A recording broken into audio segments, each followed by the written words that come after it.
नातेदारी की रीतियों के अंतर्गत आज हम माध्यमिक संबोधन के बारे में देखते हैं। इस रीति को माध्यमिक संबोधन इसलिए कहा जाता है क्योंकि इस रीति के अनुसार एक संबंधी संबोधन करने के लिए किसी एक दूसरे व्यक्ति को माध्यम बनाया जाता है, क्योंकि उस संबंधी को उसके नाम से पुकारना किसी समाज में वर्जित है। जैसे कि भारत के अंदर हम देखते हैं, ग्रामीण नारियों द्वारा पति का नाम है वो नहीं लिया जाता है। इस पद्धति के शब्द का प्रयोग सर्वप्रथम टायलर महोदय ने किया था। टायलर के अनुसार सांख्यिकीय पद्धति के आधार पर श्री टायलर का निष्कर्ष यह है कि माध्यमिक संबोधन की रीति मातृसत्तात्मक परिवार से संबंधित है। इस प्रकार के परिवारों में स्त्रियों की प्रधानता होती थी और पति को एक बाहर का व्यक्ति समझा जाता था।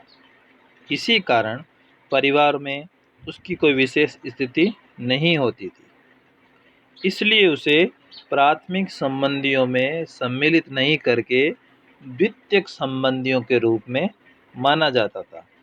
और इस उद्देश्य से उस पति को उन बच्चों को जिनको कि पैदा करने में उसने सहायता की है, माध्यम से संबोधन किया या पुकारा जाता था। जैसे मान लो मातृसत्तात्मक परिवार में एक महिला रहती है जिसके बच्चे का नाम सुरेश है, तो महिला के पति को बुलाने के लिए सुरेश के पापा ऐसा कह के पुकारा जाता है।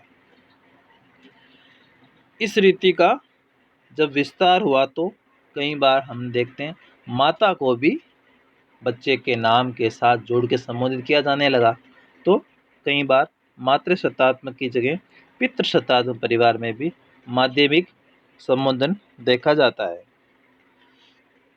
श्री टायलर ने 30 जनजातियों पर अध्ययन करने के पश्चात यह निष्कर्ष निकाला कि वैसे तो उनमें कई प्रकार की नातेदारी प्रणालियां हैं, मगर उनमें से माध्यमिक संबोधन की नातेदारी प्रणाली मुख्य मानी गई है।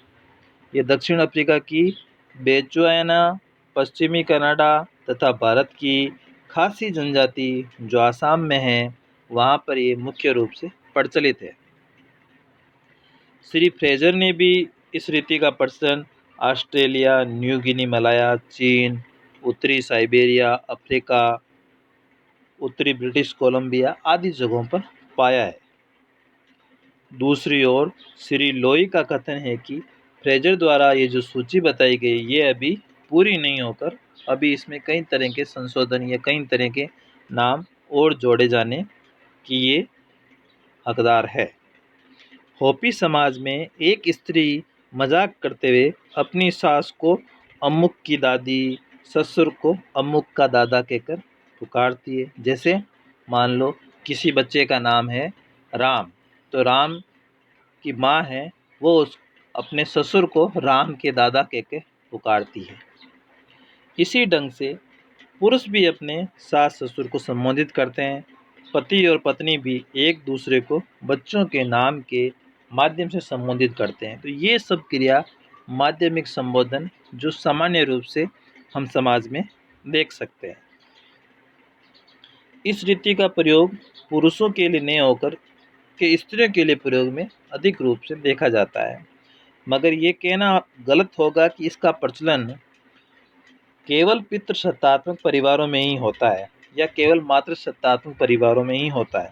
वास्तविकता तो यह है कि ये दोनों ही प्रकार के परिवारों में एक प्रचलित प्रणाली है।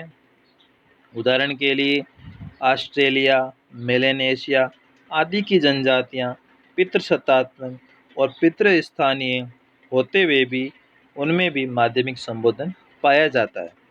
वैसे ये कहा जा सकता है कि हर समाज की परिस्थितियाँ अलग अलग होने के कारण इसका विकास का आधार है हर समाज में अलग अलग रहा है। तो हमने 3 तरह की रीतियों का अध्ययन कर लिया है। एक था परिहार संबंध, दूसरा था परिहास संबंध, तीसरा हुआ है माध्यमिक संबोधन। इसमें 2 मुख्य रीतियाँ और हैं जिनका हम आगे अध्ययन करेंगे। एक है मातुले और अन्य है पितृसुसे। इसके अलावा एक सह